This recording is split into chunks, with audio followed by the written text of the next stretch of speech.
जोरदार ताली गटङ tongue tongue tongue tongue. शारीरिक सुरु भयो त। धान कुटी चामल वा चाहिँ मेरो बाजेले भन्छ माथिबाट। धान कुटी चामल चामल कुटी पिठो साथीको माया चिनी भन्दा मिठो।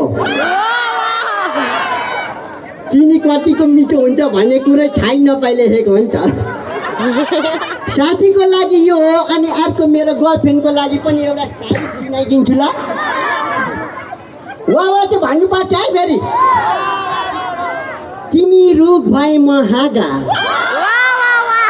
शायरी हेर्नु त कस्तो राम्रो, यतिको राम्रो शायरी त नेपालमा कसैले लेख्दैन। अनि तिमी रुख भए म हाँगा, तिमी भैँसी भए म रागा भनेको यो पहिलाको रिमेम्बर सबै